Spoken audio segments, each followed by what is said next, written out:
Good evening, and welcome to the Friday night New York Symposium. I'm Diane Sare, an LaRouche independent candidate for U.S. Senate. Today is Friday, February 25th, and as I'm sure everybody is acutely aware, the world is poised, as my colleague Dennis Speed has said, either at a precipice or a turning point.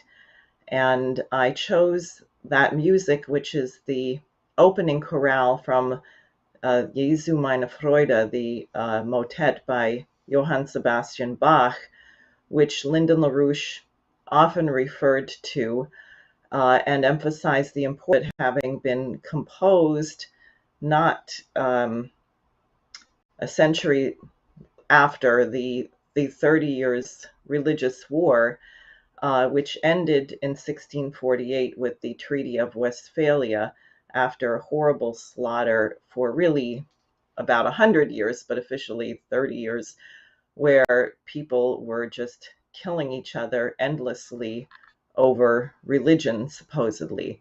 And people came to the conclusion that perhaps there was a better way to go, and the nations agreed that they would not look back. In effect, it was drawing a line, no retribution, no revenge, but going forward, that each nation, each city would act in the interest of the other. Now, today, many people would say, well, that's completely impossible. No one would ever do that. There's so much hostility. People have been killing each other forever. Very cynical views. And the point about this music, Jesus, my joy, but the entire motet, as you develop it, brings out this conflict between the spirit and the flesh. And in a sense, you could say that that gets to the nub of the theme of the program this evening, which is the British system, which is the imperial system, which traces its legacy from the Roman Empire through Venice, through Holland, the Netherlands, and into, after William of Orange, into Great Britain, from whence it emanates to this day. What is the view of empire? The view of empire is that human beings are nothing more than beasts with an opposable thumb, perhaps, and who rules over whom is determined by your bloodline or how much money you have or how much military power you have. There's no such thing as truth. There's no such thing as universal principle or natural law. It's brute force, and it's a real hatred of mankind. The British system colonized many nations, emphatically India, as people are familiar, the British East India Company, under whose reign as many as 80 million or more people in India died of starvation. People know about the Irish potato famine, again, famine and starvation used by the British Empire. And we see such policies today now emanating from the United States, even though we explicitly had a revolution against this. The American Declaration of Independence and Constitution are explicitly based on the conception that human life is sacred, that we are each created in the image of the Creator and therefore equal. And by our being equal, the question of who is the leader, who quote unquote rules, which is a kind of peculiar word, is determined justly by the consent of the governed. In a republic, as our nation was, which gives people this much freedom and latitude, you also depend on having a certain level of culture and literacy. It will not work if the population becomes debased or degraded to mob rule. And we are certainly under assault from the media these days. We have been under assault for a number of decades to abandon that conception, to give up the notion of man in the image of the Creator, and to go to a bestialized view of man, dog eat dog, survival of the fittest, everybody's just out for their own self-interest, and that will never work. Now, Americans have rejected the policy of perpetual war. People were relieved for us to get out of Afghanistan. But if you look at the policy that we have left behind, knowing that that nation depended about 80% on foreign aid, to suddenly leave and cut all of the aid, and on top of that, to steal the money of the Afghan central bank, $7 billion of which was located in the New York Federal Reserve, when you have 23 million people, 55% of the population there, threatened with death by starvation, is a very ugly policy reminiscent of the British Empire. So what I just briefly wanted to do is give you a sense of actually what's happening, not just the potential war danger, nuclear war among nuclear superpowers, but what are they reacting to right now? What is the mission of the United States? What did Lyndon LaRouche have to do with this? And what can be done about it? Now, I think Dennis Speed will be going through some of LaRouche's earlier policies, but I would just say that Mr. LaRouche passed away in 2019 at the age of 96. He was a veteran of World War II. He was acutely aware of the intent of Franklin Roosevelt at that end of the war. And in fact, as was written by Franklin Roosevelt's son, Elliot Roosevelt, in a book called As He Saw It, it is even more explicitly outlined. Franklin Roosevelt warned his son that if the policies of colonialism were not ended, if poverty were not eradicated, that you would create conditions after World War II where you would end up in another major war. He said this war could have been avoided had we not had a colonial system at work on the planet, deliberately looting and pillaging populations. And he said it is the intention of the United States, not that all of the colonies of the British, Dutch, French are going back to being colonies, but at the end of the war, these nations should be given their independence, and that we need a system which allows for the real economic development and advancement of every single person on the planet. Now, unfortunately, the British succeeded in delaying the end of the war until after Franklin Roosevelt died. Truman came in, who was not at all of the same view of FDR, and instead dropped 2 nuclear bombs on Japan, even though the Emperor of Japan was working out terms of surrender with the Vatican due to a very successful campaign by General Douglas MacArthur. But the nuclear bombs were part of a British design, a design of Bertrand Russell explicitly, that if the US or an Anglo-American power could use nuclear weapons, you would have an ability to scare everybody into submission. In other words, prolong this imperial policy.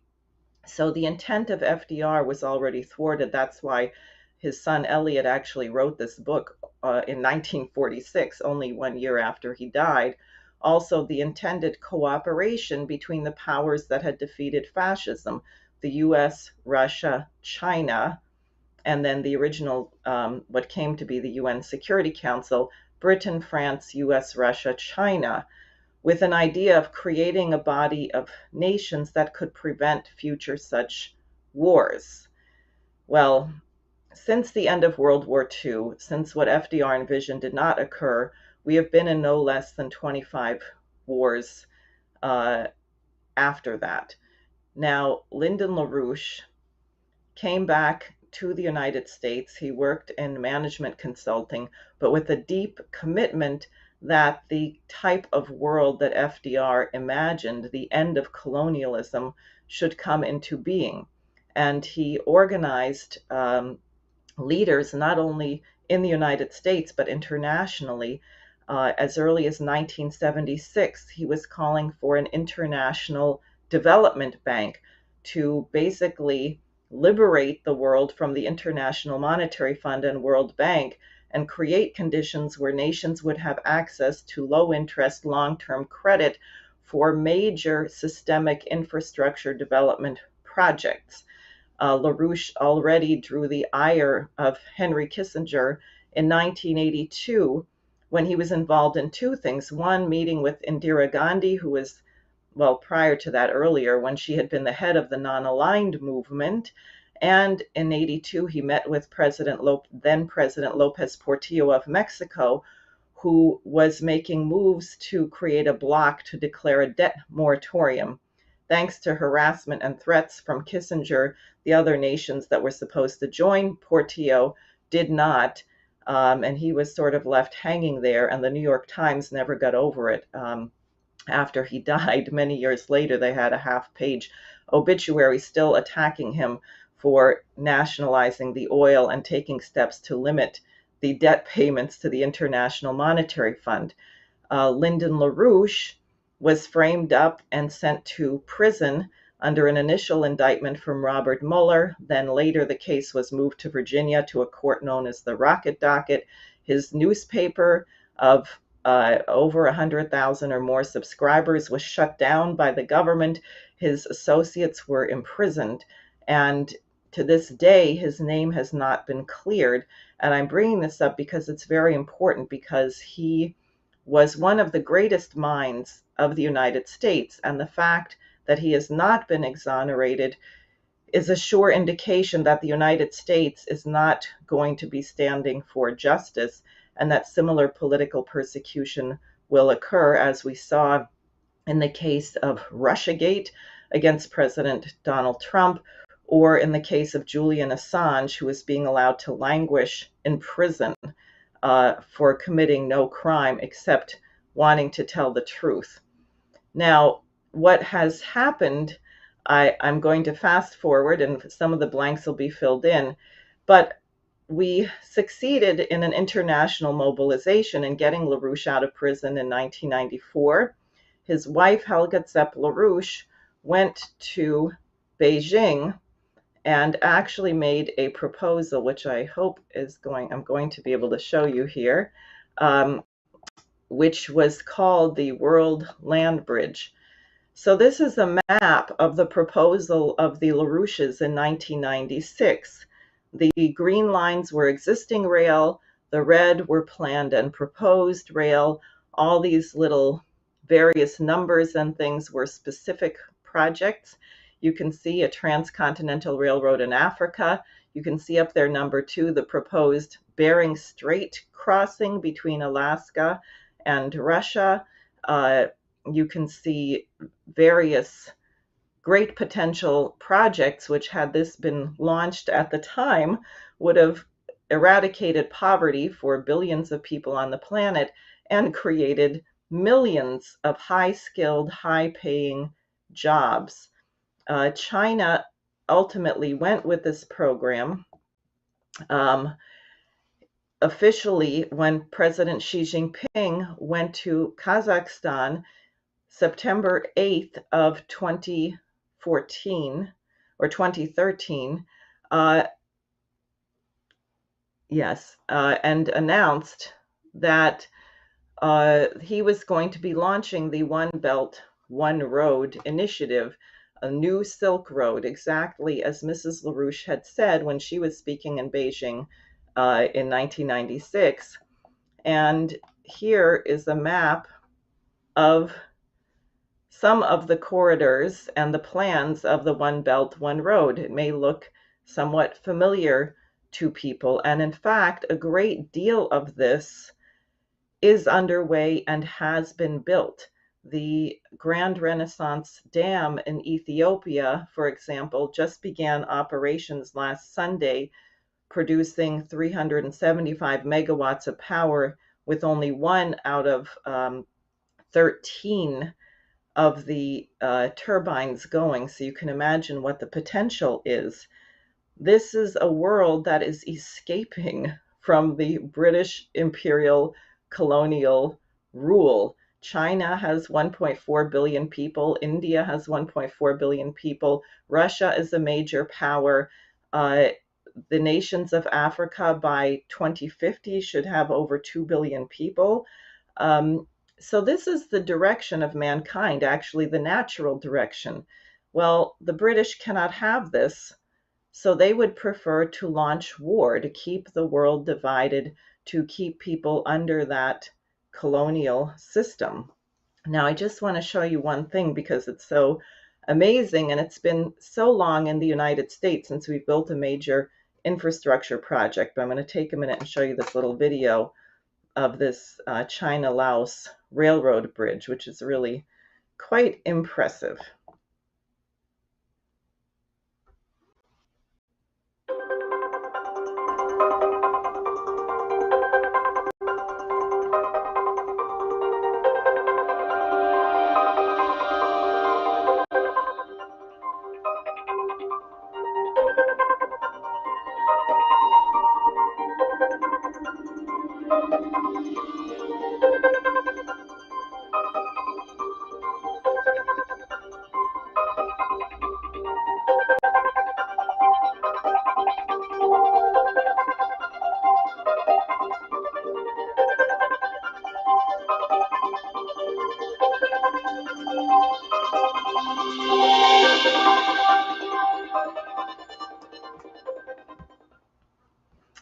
So, a short sense of the kind of things that are occurring even as we speak, even as we face this threat of war. And I would say, hold on, yes, that this is in part, not in part, but almost entirely what the war is directed against. Who are they trying to get to fight each other? Well, the US to fight China, the US to fight Russia, to ensure that this potential does not develop and that perhaps mankind simply just destroys itself, or we create a major conflagration and then we can blame Vladimir Putin, who seems to be the whipping boy for everything that's gone wrong on the planet, for crashing the economy, which we have been in the process of crashing ourselves for quite some time, emphatically since the 2008 foolish decision to bail out a bunch of bankrupt entities by printing trillions upon trillions of dollars. So we are now at a turning point, and what is very, very urgent is that the United States returns to its founding intent for good in the world, for the good of mankind. Again, going back to the Bach, the Jesu meine Freude, this question of beauty, the question of remembering what it is that human beings actually represent and what our potential is, I think is something that Americans actually are very connected to, and frankly, people all over the world. But leadership is required. We have a crisis in the United States, not only of policy, but of culture. And that's what we have to change. I would like to now introduce Dennis Speed, who is going to have some things to say specifically about LaRouche's role and in this specific situation. Thank you, Diane. I think what we'll do is to introduce Lyndon LaRouche himself in just a minute. I'd just like to say something about the present circumstance that people have been hearing about, that they understand to be a war between Ukraine and Russia, which is not true.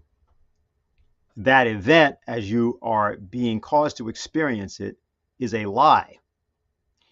There's a process which was referred to by Vladimir Putin after having discussed this in the year 2001, and well, particularly 2007 and late in 2008, excuse me, and later on with people at the Munich Security Pact, with various individual Russian leaders, or rather individual European leaders, And then most recently in December of last year, when he wrote various communications to the United States and to NATO and individual European nations saying what it was that was his concern. Now, importantly, recent documents have surfaced that in fact corroborate what Putin said and has thought, which is that NATO promised that it would not expand eastward, that is from basically the Elbe River in Germany, essentially to the east. There was a concession that was made by Russia, and then actually at the time it was still the Soviet Union, right after the fall of the wall, that NATO could be extended to eastern Germany, because the idea was that there would be a unified Germany, and therefore it would not be inappropriate for NATO to be in the entire country. And that was agreed to by Gorbachev and by the Soviet Union at the time. And that was itself already a major concession. Well, 15 countries existed in NATO in 1989, 1990. Now there are 30 countries in NATO. Where did they come from? Did they come from west of that area? No, they came from east of that area, about 1,000 kilometers east. So NATO broke its promise not once, not twice, not 3 times, not 4 times, 5, 6, 7, 8, 9, 15 times. And now sought to put itself not merely on the border of Russia, because already on the border of Russia with Estonia, Latvia, the Baltic, a couple of Baltic nations, but now Ukraine, a Ukraine that had historically earlier been part of Russia. So on Monday night, during Vladimir Putin's speech that he delivered and was actually being made available in English simultaneously, he said, "The information that we have gives us good reason to believe that Ukraine's accession to NATO and the subsequent deployment of NATO facilities has already been decided, and it is only a matter of time." Now, you may know that it's been said, well, no, Putin didn't have to worry about this. It was going to happen in 10 years, or maybe less, or maybe not. But nobody wanted to put anything in writing, which is what he and Lavrov, foreign minister, and others have been asking for, and it was never done. He went on to say, "We clearly understand that given this scenario, the level of military threats to Russia will increase dramatically several times over, and I would like to emphasize at this point that the risk of a sudden strike at our country will multiply. I will explain that American strategic planning documents confirm the possibility of a so-called preemptive strike at enemy missile systems." Now, enemy, and he says, "We also know the main adversary of the United States and NATO, it is Russia." Now, enemy missile systems means the Russian strategic rocket forces, or to break that down, the Russian nuclear arsenal. So Vladimir Putin told the world on Monday night that he believed the NATO, that is the Russian intelligence command, the military command of Russia, believed that it was the intent that their strategic rocket forces were in fact the target of what was being done. Ukraine will serve as an advanced bridgehead for such a strike. If our ancestors heard about this, they would probably simply not believe this. We do not want to believe this today either, but it is what it is. I would like people in Russia and Ukraine to understand this. So the notion that the world is surprised by the action, or that, oh no, Putin was always planning this and therefore, and oh yes, he didn't do it on the day we said, but he did it ultimately. This hides the fact that none of you were told that he said this on Monday night.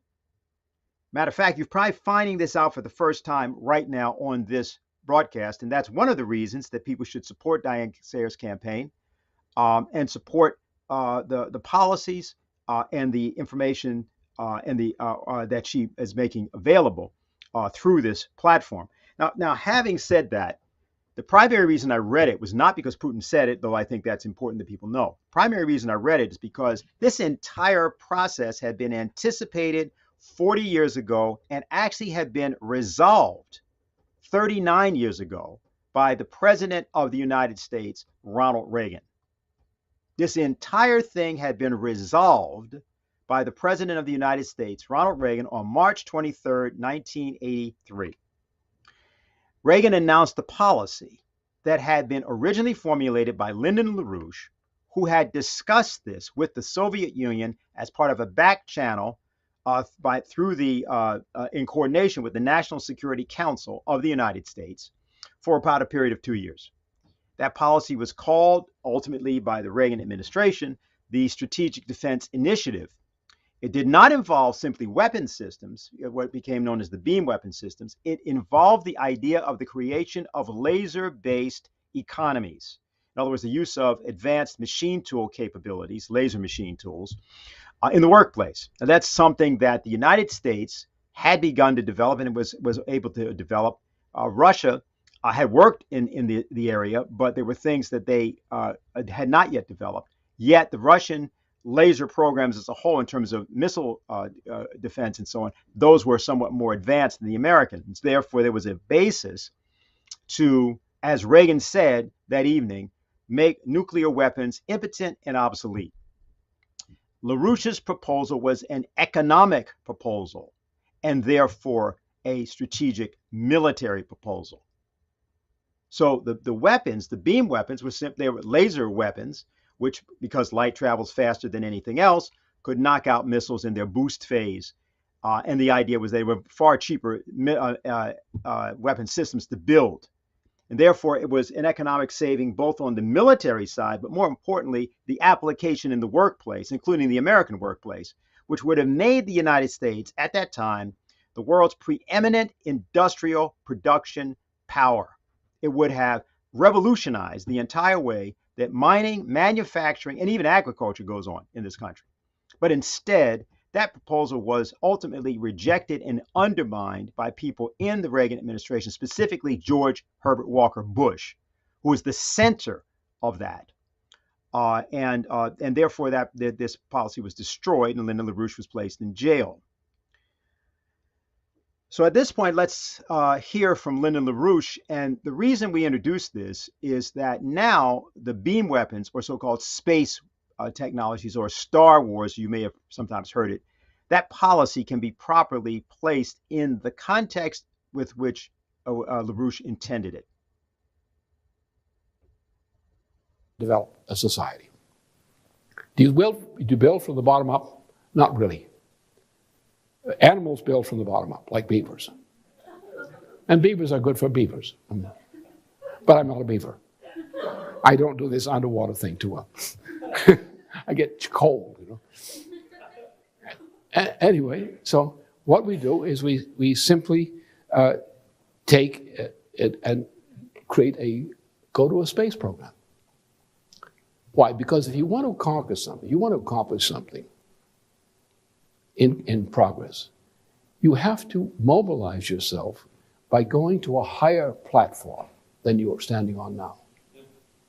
Go beyond, go in the imagination, beyond what you think you should be doing now, and go to a higher level. Because remember, progress is something of building for the future.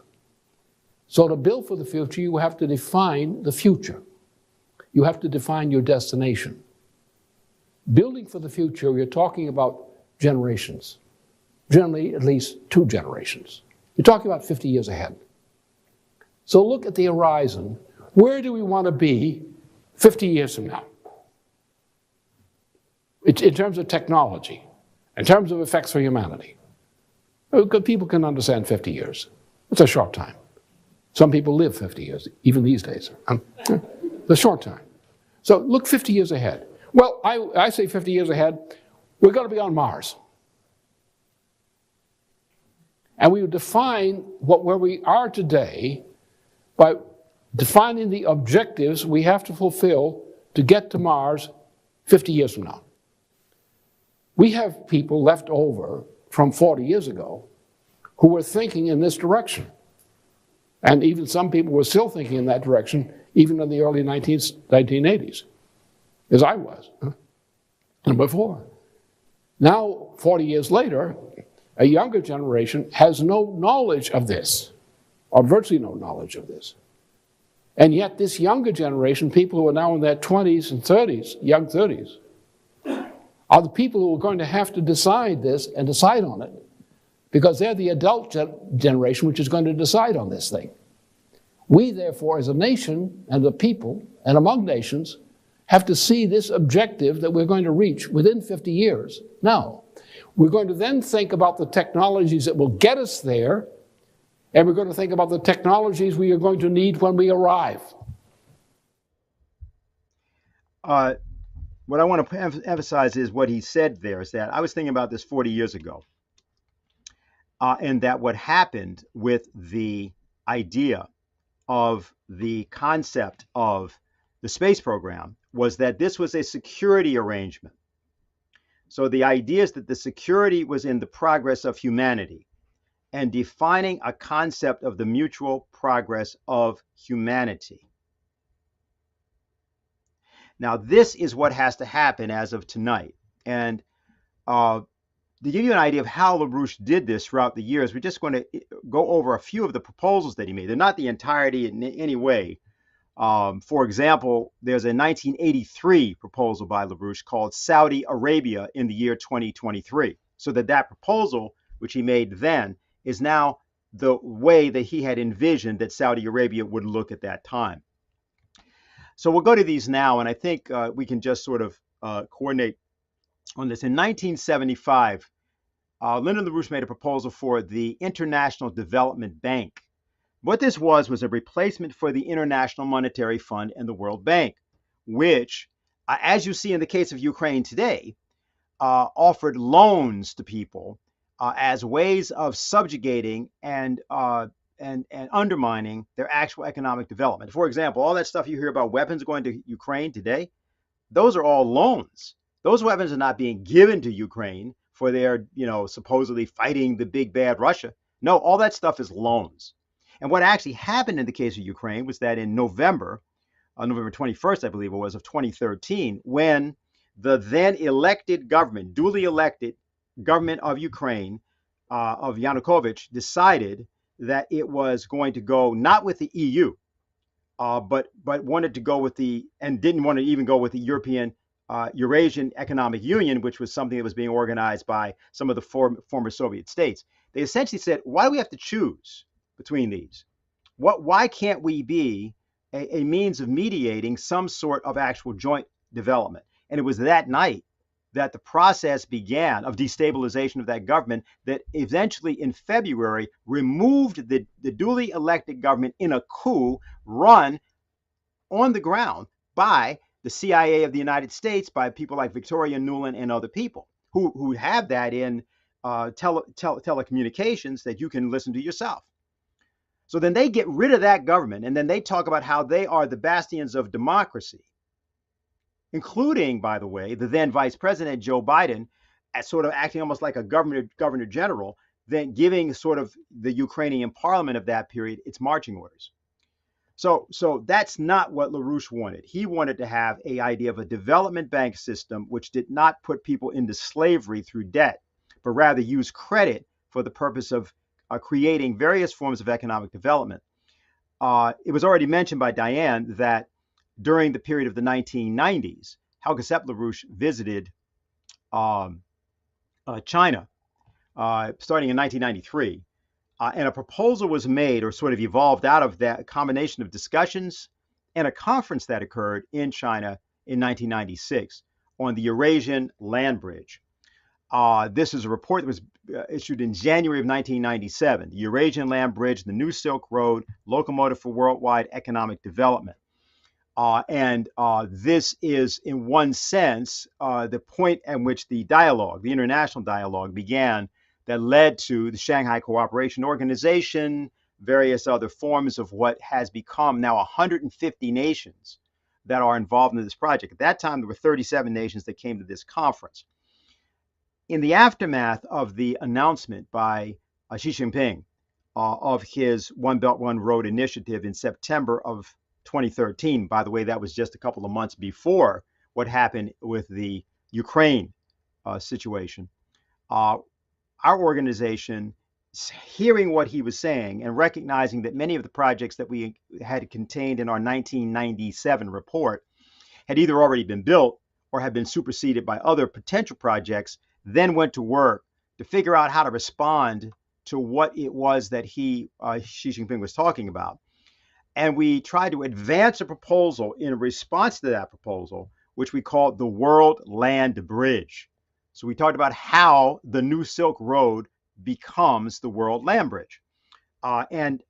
This sort of is a best way for us to talk about the conception of how the dialogue of civilizations ought to really go on, as opposed to the clash of civilizations.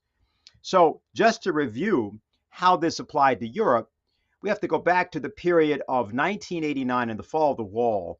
Lyndon LaRouche was sitting in a jail at that point. He was probably up in Minnesota by that time. This is November of 1989. The wall came down on November 9th.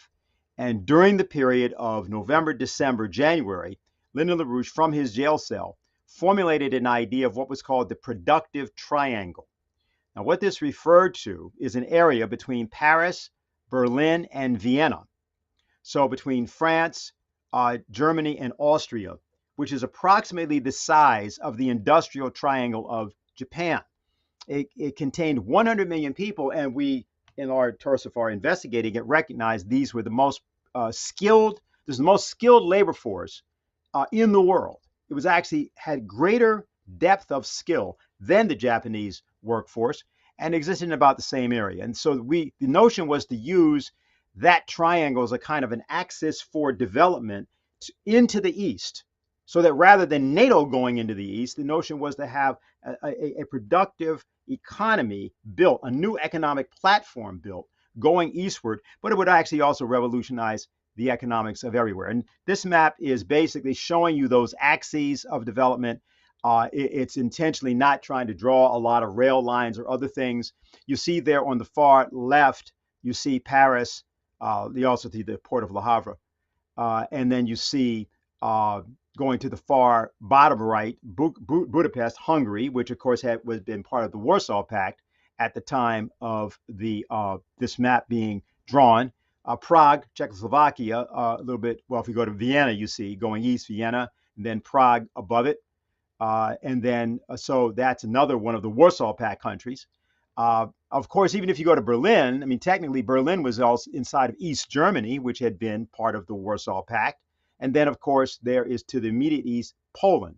So this was a notion of beginning to develop kind of pivot points for development in the area to extend. And again, just think Paris, you see there in the far bottom left, then Berlin, upper right of that, upper center, and then Vienna. So if you think of that area, that's the area where you have all that productive labor. And the notion is to swing that east. And so we do have a kind of a characterization of that, in which, for example, high temperature gas reactors and other things were used. I think we have another graphic that shows that. So this one's a little busy. And so we're not going to try to go through and try to identify each country and everything going on. But if you see those black triangles, what they represent are high temperature gas cooled nuclear reactors. In other words, a fourth generation of nuclear power. Of course, France is largely nuclear, as people know, but the notion was to begin to build more advanced designs. These aren't necessarily thorium-based designs or anything like that, but it's an indication for you of the way in which the idea was that as you swung this path of development into the East, you also revolutionized the Western nations as well. And so that's basically what it is that LaRouche was proposed for Europe. That would have been his proposal as opposed to any NATO expansion eastward. Now, since people are, or should be, very worried about the issue of instability leading to nuclear war, thermonuclear war, which is what you're really dealing with in the Ukraine-Russia case, in which Putin is trying to make people understand he's not going to stand for. Let's look at another case where such a thing could occur, which is Pakistan and India, both of which are, of course, nuclear powers, both of which have different religious persuasions. So here's Pakistan. You see in your screen.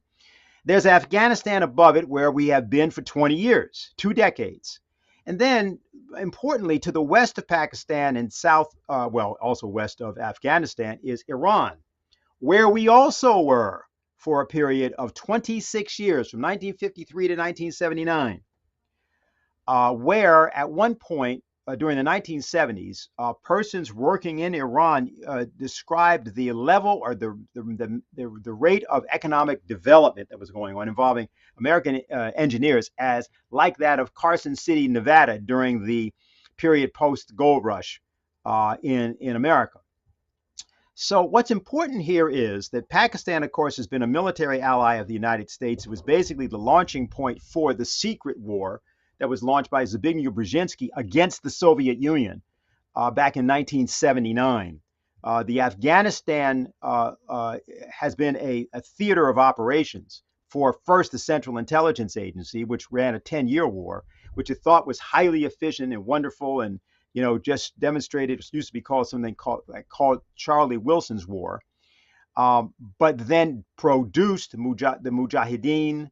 Well, there was a Mujahideen before that, actually. But what's relevant in terms of our map here is to identify the fact that apart from our silly pullout, not silly because we should not have pulled out the military, but silly because we could have proposed among the states here, Uzbekistan, Turkmenistan, Tajikistan, China, which you see there is actually on the border of both Pakistan and Afghanistan. If you look there up in the upper right-hand corner, you see that.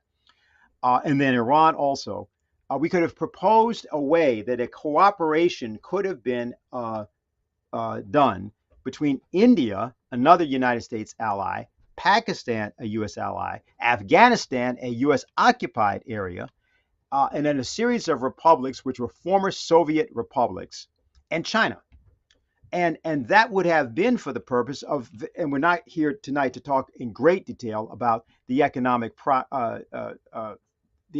projects, because also the One Belt, One Road initiative of China had already begun certain of those projects. For example, the rail line, the pipeline that runs from China through Kazakhstan into the Caspian Sea, or other such development of both gas and also oil, or for that matter, also nuclear development, because as we just said, they're both nuclear states. We go to the next one, take a look at India here over against Pakistan. And what you're seeing there is high-speed rail connection, and that's what that large green line, sort of with the yellow encasing. And then you see a set of coastal nuclear desalination plants. Now, this probably would be thorium reactors largely because there's a large amount of thorium in India. And in any case, the main point was the development of fresh water for what is, of course, a country of 1.2 billion people. But the idea is that this kind of stabilization of nuclear powers, that being Pakistan and India, from the standpoint of a cooperation for the benefit of all, benefit of the other. And this is something that China would have been able to and can still mediate. This is the thinking that was behind the recent statement, memo of understanding, essentially, that was done between China and Russia. This was the Russia-China joint agreement signed at the beginning of this month. And I'm not going to spend a lot of time going through much here, except to reference two paragraphs from that statement from the standpoint of this question, and then we'll be finished with my section. They say, Russia and China stand against attempts by external forces to undermine security and stability in their common adjacent regions, countries that are next to them. We have to know that there are 14 countries on the border of China and 14 countries on the border of Russia. We intend to counter interference by outside forces in the internal affairs of sovereign countries under any pretext, oppose color revolutions, that is George Soros's color revolutions, and will increase cooperation in the aforementioned areas. And they have other things that they have to say, but we don't have time. We don't need to go through it. But I think what's relevant here is now, how do you, though, move from sort of a negation of what you consider to be and what may very well be problems which are existential? How do you move from that to something which is positive? That's what Lyndon LaRouche specialized in. That was the entire conception behind what he what he tried to do in the course of his 5 decades plus, almost six decades plus, excuse me, almost seven, work in physical economy. We began by showing that video of Lynn talking about space, and talking, initial statement was, how do you make human progress? He says, you don't start from the bottom up. Beavers start from the bottom up. Animals start from the bottom up. You have to start from the top down, and that would be space. Let us note that right now on the moon, there is China, and there is Russia, and there have been, on Mars, and also on the moon, you've had various nations that have been involved. You also have, of course, United Arab Emirates that did flyby of Mars. You have also India that's done that. So if you look at the same nations that are being said to be enemies, and of course the Russian space program was a preeminent space program, still is, but was the space program that sort of got the United States on its toes and moving in the first place, with the threat ostensibly being that intercontinental ballistic missiles would supersede the U.S. Strategic Air Command fleet, and therefore we had to, quote, catch up with the Russians. That was the way that was posed at the time. But actually, it was much more fundamental, and John F. Kennedy talked about that at American University. But what the important idea here is that these are economic policies. A space science driver, which is one of the aspects of LaRouche's 4 laws, is the primary way that economies can be powered into resolving problems like poverty and also disease for something which should involve all of us. President Xi Jinping of China at the Davos summit recently called for a worldwide coordination and cooperation among nations for the purpose of overcoming, conquering the coronavirus pandemic. Instead, what we're hearing in the United States and in other nations, Great Britain particularly, is no, we have to live with it. You can't live with it because the problem is that it changes. It's progressing constantly. So you have to progress if you intend to live at all. And so the fact that we find ourselves even having to discuss these matters is how we find ourselves stumbling into World War III. The problem, the fault is not in our stars, and it's not in our so-called enemies. It is in ourselves. We have underling slave-like thinking, especially when it comes to the question of how to address humanity as a whole. You take the space idea, which Lynn and LaRouche used through this idea of the Strategic Defense Initiative.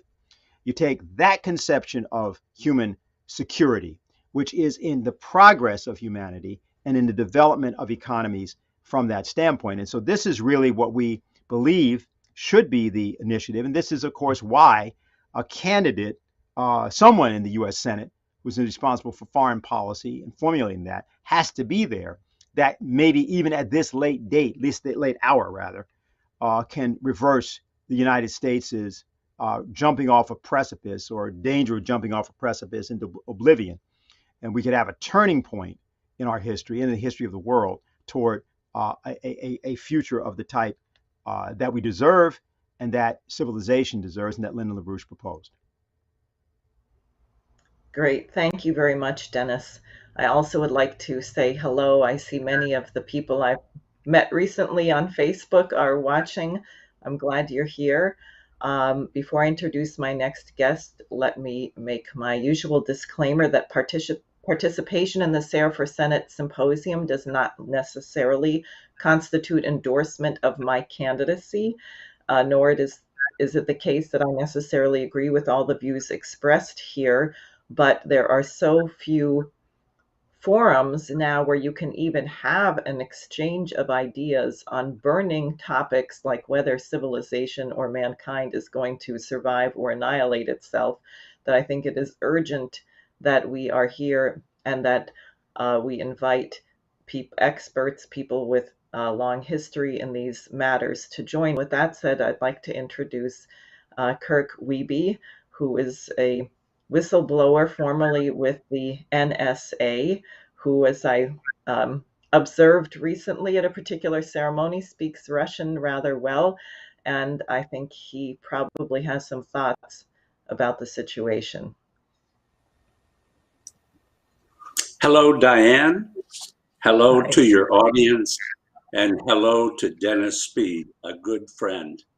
Well, what I'd like to do is make a few comments on what I have heard the two of you say up until now, and I want to put it into the context of a couple of realities that I think we have to deal with um, to achieve the vision that Lyndon LaRouche has put forth and that you have so adeptly described. A world with land bridges and sea lanes and the overall topic of how do we generate strong economies that have something for everyone. And it is crucial. In fact, I would say that goal is laudable, it's noble, and it's absolutely the right thing to do. Now, the question is, how do we get there? As Mr. Speed pointed out a few moments ago, the United States has not been a good voice in terms of honor and integrity when it comes to the subject of NATO.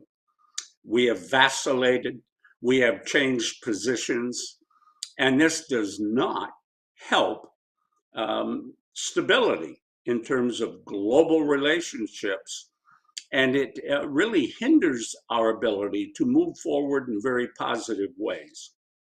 So I think we have a problem globally. It's not just in the United States, but we have something called corruption in our way.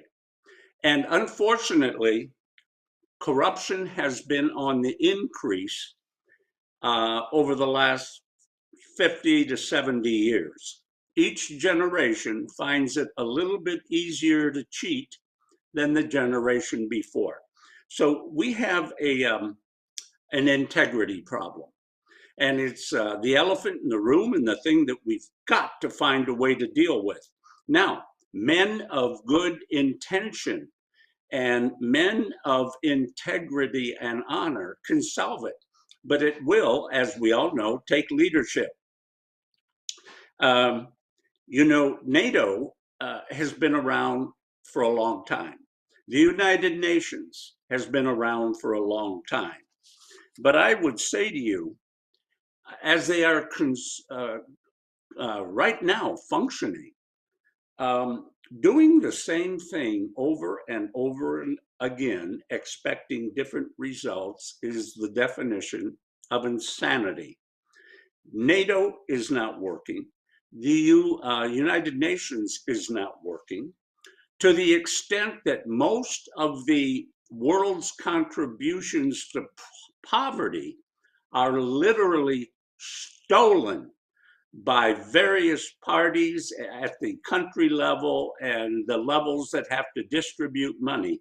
More money is lost to corruption and theft than ever gets to the people, to the farmer, to the poor person that's trying to learn how to farm and produce food. That dynamic can't continue. We've got to stop it if we're going to manage money and donations and goodwill with integrity. So we've got to solve this corruption problem. Now, Secretary of State under Bush and Chief of the White House staff under Reagan, James Baker, told the Russians, in turn for cooperating on corralling all the nuclear weapons that were out in the field when the Iron Curtain fell, when the wall fell, 1989. Baker said to the Russians, we will not move NATO eastward 1 foot. Well, as Dennis has told you, we went from 15 to 30 countries. We moved the line a lot. I frankly believe NATO is like the UN, like these other organizations that were founded with good intentions but have lost their way. We need to reset. We need to redefine the relationships along economic lines and fair trade, as Linda LaRouche has put forth, and as Dennis and Diane have covered so well tonight. That is the path, if done with integrity and honesty, will get us quicker to a peaceful set of circumstances that hopefully reduce or eliminate the threat of a nuclear war. We've got to get away from this confrontation game. These are all hidden agendas by various parties, and it must stop, or someone will make a fatal mistake at some point. I frankly do not, and you have to understand, I'm a student, I'm a warrior that was in the Cold War for my country at the National Security Agency. I have a master's degree in the Russian language. I have studied Russian culture. But I'm going to tell you right now, the United States in 1962 under President Kennedy almost risked nuclear war when the Russians tried to move missiles into Cuba.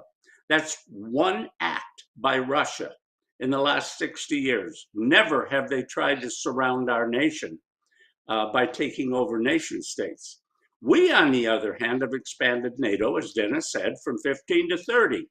I'd be feeling a little bit surrounded also. So do I think Putin has a legitimate concern? You bet I do. And I think our leadership in this country is not coming to grips with that reality. Any human being could understand if you surround a country, they're going to feel a little targeted, let's put it that way. So if I were Putin, I'm sorry, if I were Biden tonight, I'd pick up the phone, I'd call my NATO members, and I would say, we're going to meet virtually. You don't have to fly here. We'll meet virtually tomorrow for 3 hours. And in that time frame, we are going to find a way to get a message to Putin that we are not only not going to force the Ukraine into NATO or any other subsequent country, but we're going to rethink the whole European, Soviet or Russian dynamic and begin to work towards some principles and ethics of conduct. We cannot bring hidden agendas to the table. We just need to sit down as simple human beings and talk man to man, woman to man, whatever it may be, in very honest and direct terms. And with that, Diane, let me turn it back to you. Thank you very much. When you started talking about the corruption, there were an awful lot of thumbs up and hearts coming up on the Facebook page. So I think people identify with that greatly in every pore of society. I mean, it's a terrible thing. I'm very glad that you again emphasized what Dennis had said earlier about the expansion of NATO, because one of the things the news media keeps saying is that Putin's claim that there was an agreement to not expand was a lie, that it's not documented, that they're just making it up, but the documentation exists and more people are coming forward, including Roland Dumas of France, saying that they were witness to such conversations, and it did occur. So I think that's extremely important for people to understand. So Dennis, if you have more that you'd like to add, go ahead. Well, just for purposes of the audience, you can get a document. I have it from antiwar.com, but I'll read you the title and indicate what it says in this title and subtitle. Uncovered document reveals Soviet Union was promised no NATO expansion at end of Cold War. Subtitle, at a 1991 meeting, Western officials said the Soviet Union was promised NATO would not expand beyond Germany's Elbe River. It's written by Dave DeCamp, came out on February 21st, and you can get it. And I'll just reference the two quotes from Well, one of the quotes, you know, take not that much time, is very, people can just see it. Quote, we made it clear in the 2+4 negotiations that we would not expand NATO beyond the Elbe. We can therefore not offer NATO membership to Poland and the others. Cannot offer. German diplomat Jürgen Krobog said at the 1991 meeting. And then there's another quote from someone by the name of Raymond Seitz. And he says, quote, we have made it clear to the Soviet Union in 2+4 talks and elsewhere that we will not take advantage of the withdrawal of Soviet troops from Eastern Europe. Okay, so people can just check this out. As I say, the site that I got it at was antiwar.com, but the article was written by Dave DeCamp, and it was published on February 21st, 2022. One thing I would like to bring up, Kirk, with you here is the relationship between this series of wars and 9/11, which is something about which you have spoken, but I think it, again, is very relevant in terms of what we're looking at here in this pattern of lies and corruption and attempt to control the quote unquote narrative of what people in the United States know. Yeah, Diane, it's shocking. And the biggest threat to our own constitutional republic, and the threat is not just in the United States, it's across Western Europe, to the degree that we have close intelligence ties with Britain, with Canada, with the Australians, New Zealand, the Five Eyes, in other words, and with many third-party countries as well. You know, intelligence likes to hide behind a black veil, and it will tell you that everything they do is too classified to disclose to the general public. When you create that kind of boxed off entity called intelligence, and I'm talking about the greater network of intelligence organizations of which the US is a member, it invites hidden agendas, things that end up illegal being done, because the human being throughout history doesn't know when to stop accruing power. And that's why we supposedly have democracies and constitutional republics, is a way to try to balance the human urge to dominate others and to take control. It's throughout history, it's undeniable. We all know that. The question is, how do you stop it?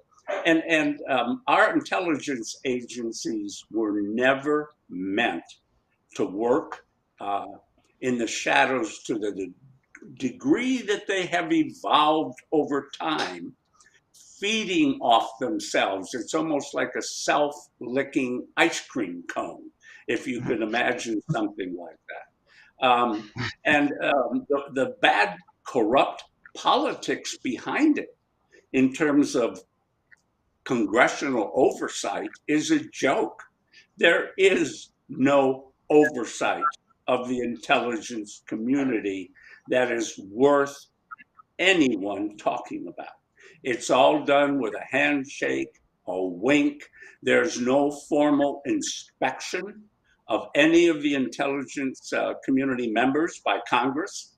And we've got to change that. And lo and behold, with the digital revolution that's come upon the world, we now have ways of getting into the backbones, the fiber optics used by NSA and any other member of the intelligence community, and monitoring what they're doing.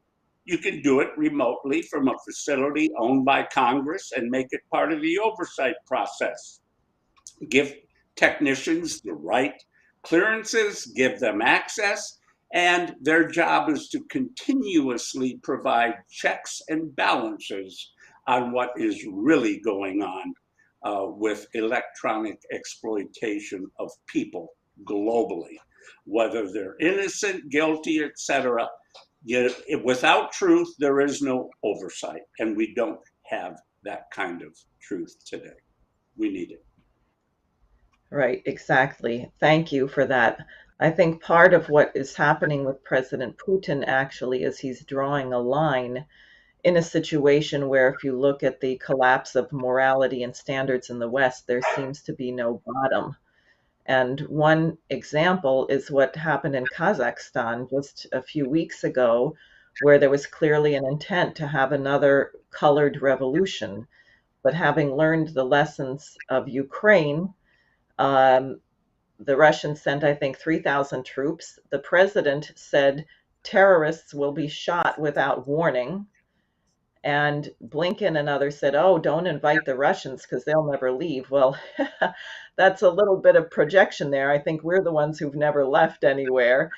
And that was quickly resolved, and the Russians went back home.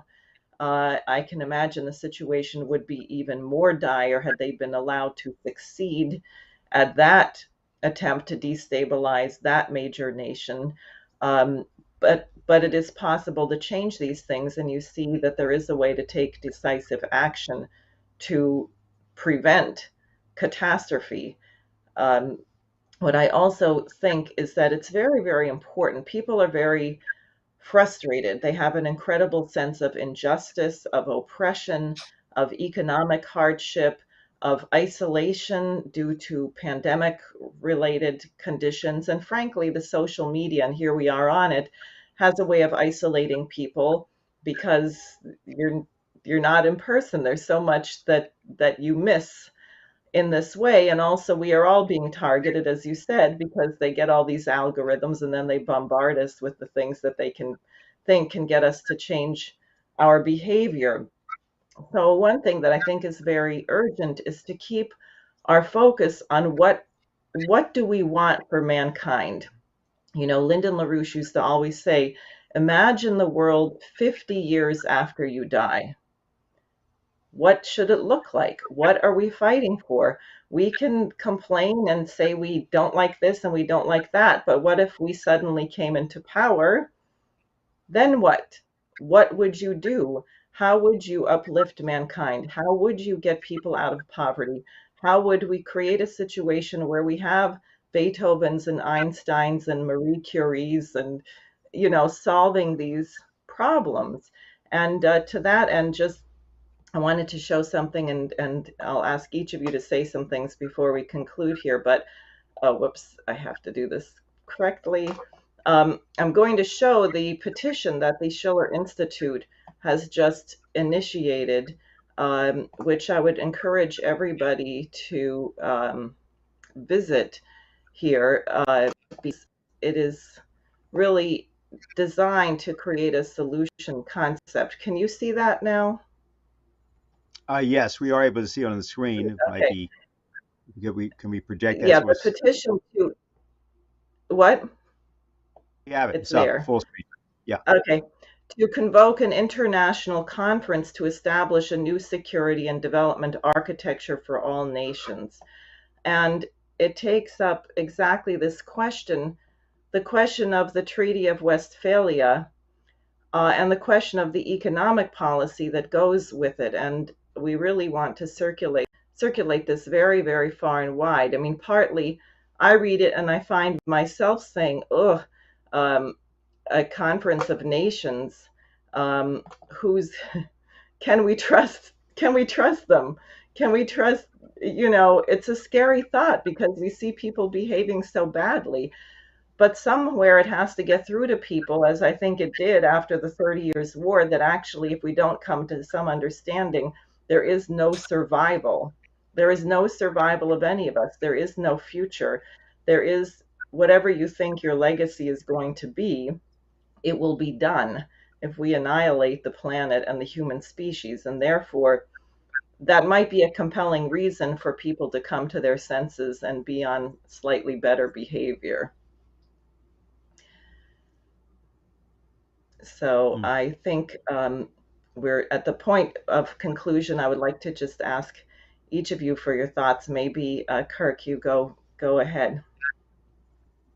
All right. Well, I think that call for a new process, and that goes along with my thoughts about the UN as being worn out and NATO's being worn out and not appropriate anymore. We need that reset, if you cliche, but we do need that reset and that renewal to build towards that vision that LaRouche has and the one you just described, Diane. You know, great people flourish in environments that aren't contentious. You know, they're left to produce and immerse themselves in the wonderful thoughts and ideas that lead to innovation and creation, whether it be music or something technological or whatever. But when you have wars, tensions, lies, controls, and everything else coming at you, you can't optimize the great creativity that mankind has. And so I think you've described the right vision for the future. And now we begin the battle to achieve it. And it will be a battle, but a battle worth fighting and having. What I'd like to do is to pose in my concluding remarks something for you to answer, Kirk, which is the following. When the United States was founded, uh, Washington and others created at West Point a very specific educational institution, which resulted in the creation of the capabilities of American engineering and technological achievement. Now, there was American technological achievement all the way going back to the Saugus Iron Works of the 1650s. Matter of fact, the United States was arguably more advanced than England in terms of its fledgling industries, the iron industry and a few others, and the levels of skill even of its famous farmers, so-called Latin farmers. Now, West Point had a formidable group of people who headed it and were known for their interest in the arts and their abilities as geometers, as physicists. So, what about this idea? Suppose you approach this that you were going to sort of have a renovation of the world's military academies. What you wanted to do, you can start with the United States, of course, that's what I'm sort of saying, where you're trying to get rid of the idea of geopolitics entirely. You got to try to supersede that and take on the concept of, we're talking about various frontiers of scientific inquiry. If you look at, and the why is this relevant? Because see, if you put this within the domain of the military, so that now we're no longer talking about trying to figure out how the United States can zap Russia, which doesn't make any sense. I mean, war in that form of total war, no longer makes sense on the planet. That's what everybody's experiencing right now this week. The Russians have been in Ukraine for what, 36 hours? It pretty much is already all over. So I don't mean that everything's all over, but it just doesn't make any sense. In other words, they could, and if someone tries to help Ukraine, for example, by invoking Article 5 of NATO, well, then instantaneously we've got thermonuclear World War III and maybe IV. I'm only saying that facetiously. I'm saying you're already at the brink. So you're always at the brink. That's the point. You're never not at the brink. So what about the idea of doing something that would create a kind of international, you can call it a lot of things, but a sort of international forum. I wouldn't just call it for the study of the American system, but this notion of an intelligence academy, which had the immediate idea, hey, you know what? This whole geopolitics thing is gone. So now let's define how something like the equivalent of the Army Corps of Engineers would deploy jointly, in other words, forces from Russia, from China, from this, that. Not just UN white helmet stuff. That's not what I'm talking about. Not relief stuff, but actual development of the relevant technological and logistical needs of the planet, but as joint projects precisely to lessen the tensions in these areas. And I wonder what you think of something like that. That is an absolutely wonderful idea. I mean, it's absolutely spot on. It reminds me, the Russians have a saying, "Повторение мать учения," and it basically says repetition is the mother of learning. The Russians understand the importance of education, perhaps, and how you formulate and affect the young mind to grow up and flourish. Now, sometimes that's been full of doctrine. Sometimes it's been full of communist doctrine. Sometimes it's, not the optimal. But you have said something dedicated to the sciences. And to a degree, I think you need some of the arts in there as well, to keep the mind open and free. And so I think your premise is absolutely right. Until we change attitudes and knowledge and give people knowledge and be dedicated to that, we aren't going to, we're going to find it difficult to cooperate across cultural barriers. And with this corruption constantly getting in the way, I think formulating a whole new approach along the lines you've described is exactly a new beginning and a way to cast off the old and begin afresh.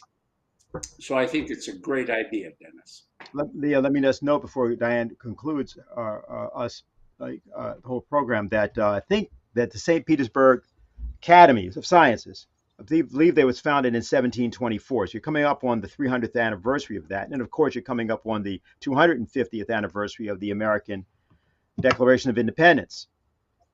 So maybe we ought to take a page out of what was being discussed at one point about the 75th anniversary of World War II and the joint things.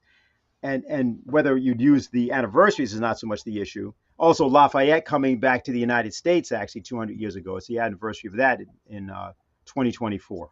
So it might be the appropriate way, getting veterans of the wars, people from West Point and the other academies, and then looking at this idea of science, art, and revolution, meaning in the American, right? And maybe trying to create some sort of bridge that way, which would create a dialogue, which is both for the dialogue around this idea of a new security architecture. I mean, Helga's been talking about that, but then she said it had to be new security and development architecture. So maybe we can just throw that around and see how people respond to it.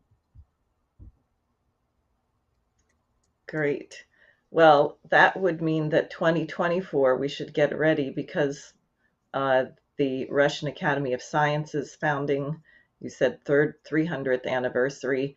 It's also the 200th anniversary of the premiere of Beethoven's incredible choral work, the Missa Solemnis, which was premiered in St. Petersburg, because what many people don't know is they had an extraordinary chorus because there was an Italian bel canto tradition that had come to Russia, and you have many people slandering Beethoven, saying that he didn't understand the singing voice, he didn't know what he was doing, it's so difficult, the range is so extreme.